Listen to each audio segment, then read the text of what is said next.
discrediting it. Yeah, no, I agree. And the fans are, as they are at Catalan, and I'm sure they are at Toulouse too, hugely passionate about their local club. And here's another one of their fans. Attilia Murphy. And to think I was worried. First 10 minutes went set for set with Toulouse, close to scoring, but then Ricky Latule took things out of cruise control with amazing balance and pace to set Mellor up for the first, after which it was pretty much one-way traffic. Wilkin has made a huge difference this year with his ball distribution, but the entire team looks Super League ready. Roll on 5th of October. I don't think they are, by the way, Super League ready, but they'll have to strengthen that side considerably, I think, to be competitive. What has made this more difficult for you is those two Toronto fans spelt Latelli differently. Oh, God. I just can't. I to can't each other. say that. John Wilkin, you've obviously seen most of his career play out, and some of that career decline. Yeah. He was brilliant in this game. Yeah.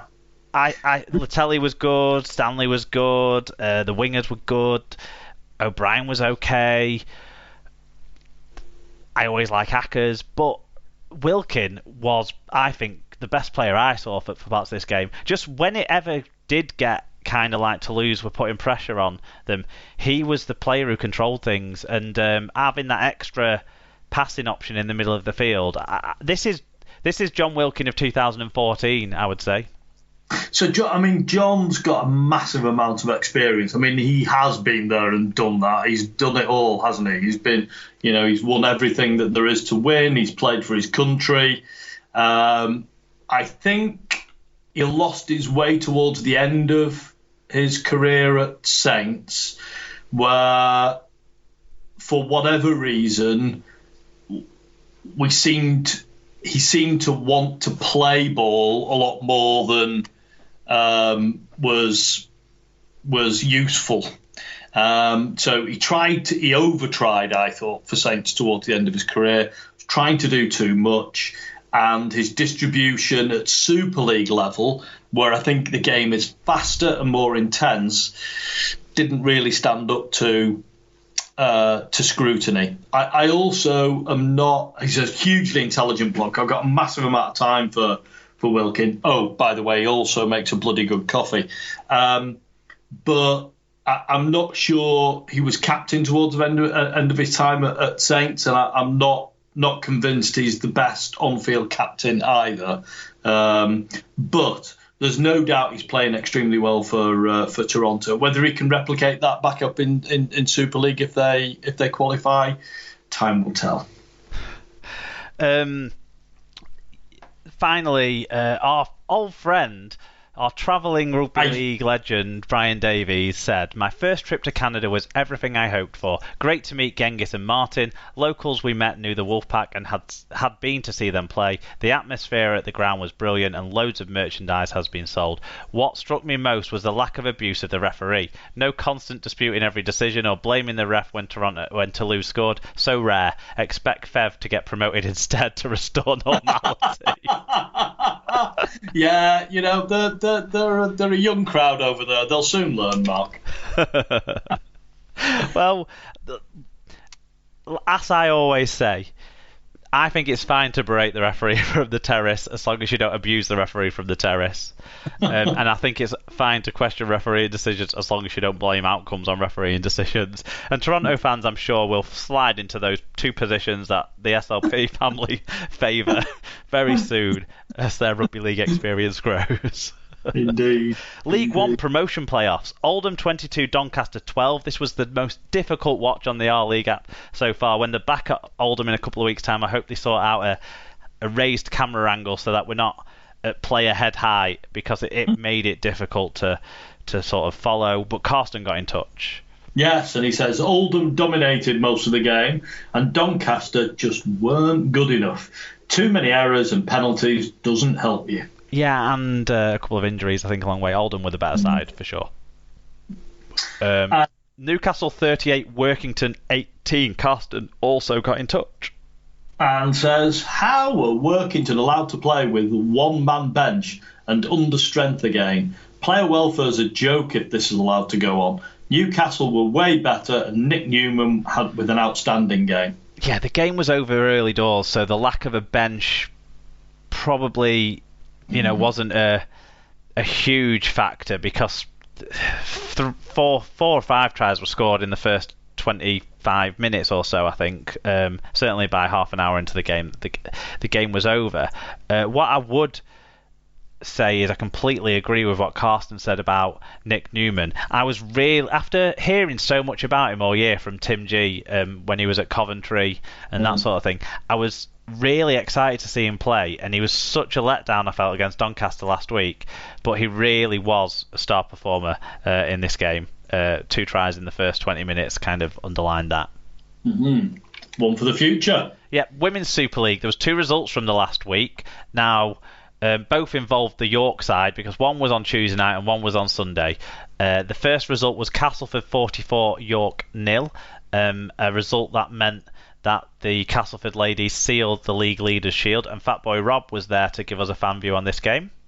He was. Another great performance from the ladies, with Rhiannon Marshall starring with a second half hat-trick. Cass were missing Georgia Roach and a couple of other big names, but still ran out 44-0 winners. Over 1,300 turned up to see us collect the league leaders' shield. Shame the RFL didn't make it with the medals. Coif. Yeah, the RFL official that was meant to be doing the presentation turned up at the wrong place. Seemed to blame someone else, but come on. If 1,300 Cass fans can turn up, then most people knew where it was, mate. Yeah, not impressive, but there you go. Featherstone 18, York 16 was the result over this weekend as well. That now means that all of the teams have played the same amount of games, 13 games each, with 1 round left to play next weekend. Into the NRL, where the finals are well underway. On Friday morning, we saw the Rabbitohs play the Sea Eagles. It finished 34 points to 26 to the Rabbitohs. Tom Burgess with 156 metres. Sam Burgess in his customary playoff position of the back row, 105 metres. And George also played a little bit off the bench, but not so much. Then on to Saturday morning. A game that was over very, very quickly, I felt. The Storm versus the Eels. It was 32-0 to the Melbourne Storm as they progress. We had a couple of fan views. Do you want to take us through those? We did. So we had Carsten, who said the L's, lots of L's, with a shocker. And referee's boss with a brain snap gets 10 minutes. That means Cameron Smith, for anyone who didn't see the game. Indeed. I didn't actually see the game, but I saw a clip of that, by the way. And he just clean slapped a guy around the head right in front of the ref. It was like, what are you doing, lad? Anyway. It wasn't even particularly like a confrontation or anything. No, he just, while he was on the floor as well, he was on his knees, didn't he? And yeah. Just despicable. I don't understand that from Smith. Anyway, there you go. 32-0 just shows what a 50% completion rate will do to the scoreline. Joshua's granddad says, to quote Joshua, it's just like watching FC World Beaters 1 week, complete dross. World Beaters 1 week and complete dross the next. Fortunately, Smith left his kicking boots at home, or could have been much worse. Did the name save him from a red? Savio on the wing looked complete novice, while the Fox from Storm was unbelievably good. Yeah, the Storm wingers both had a blinder in this one, whereas Sula, whatever his name is, I don't know, that guy for the Eels who's been getting loads of big raps this year, he looked out of his depth in this game. Cameron Smith missed, I think, 6 out of 8 or something crazy like that. It was bad from him.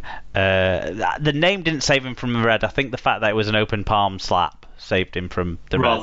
But it was a clean slap round the face right in front of the ref. It was crazy. We had some other games this weekend that people have got in touch on as well, so I'll take you through these. On Friday night, before the Wigan versus Salford game, it was Wigan versus St Helens in the Academy Grand Final, and that game, I don't know if you've caught any of this one, David, but that game finished up 22 points to 10 in favour of the Wigan side to give them their, 10th title in 12 years, is it? ninth title in 11 years, something like that. Ninth title. Anyway, lots of titles. It's a lot. Yeah, I think it is. Let's see if it's 10th in 12 years, and in that time they've had 11 grand finals in those 12 years as well, losing one to St Helens. White Pie said, and so as night follows day, Wigan win the Academy Grand Final versus the old enemy. Saints capitalised on Wigan's inability to complete their sets in the first half to deservedly lead at the break, but Wigan remembered how to catch in the second half and scored 3 tries. On a personal note, good to see my neighbour Nathan Wilde play almost an hour at prop this year after missing out on a spot last season. The future is cherry and white. Well, red and P maybe. And David Kay, who's actually his son, unfortunately missed out on this game through injury, but still was there supporting the Saints team. He said, such a great game. All players gave everything. They should be so proud of themselves. Saints had 4 front rowers injured, which is bound to have an effect later in the game, which I believe it did.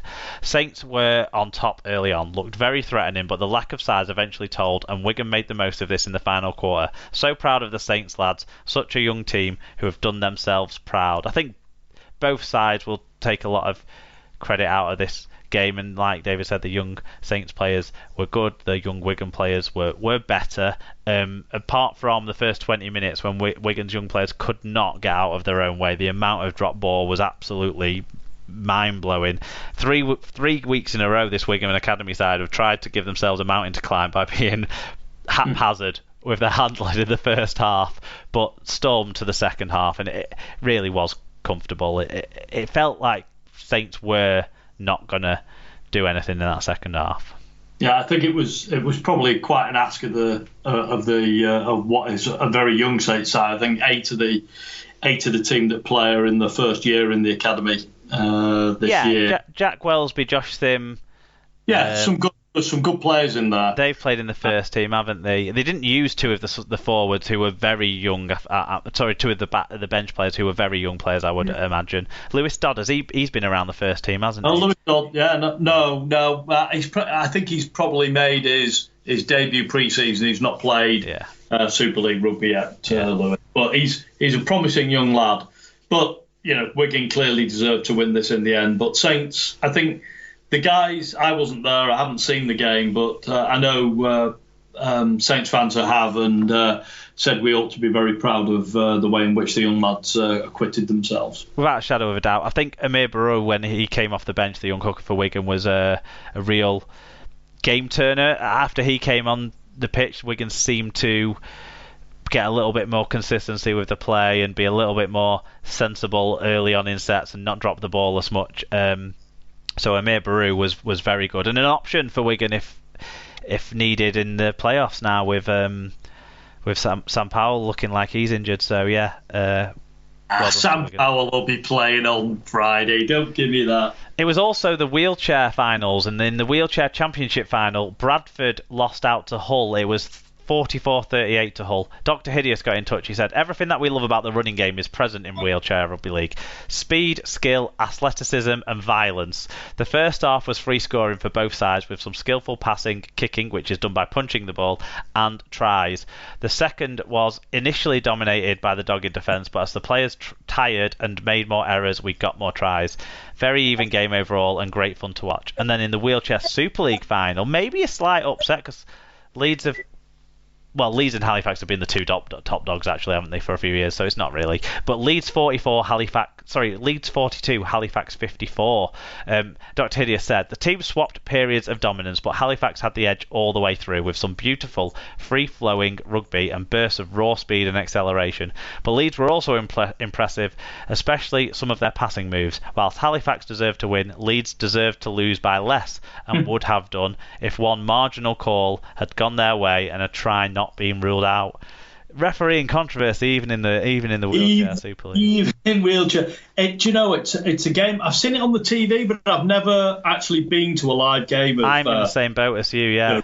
I think it's something I'm going to have to put right next year. Well, my understanding in the 2021 World Cup, which is going to run concurrently with the men's and women's competitions, is that the Liverpool Arena is going to host some of the games. All right. I think. Yeah, where the netball World Cup has been recently held, I think. I think so. So if that is the case, then I think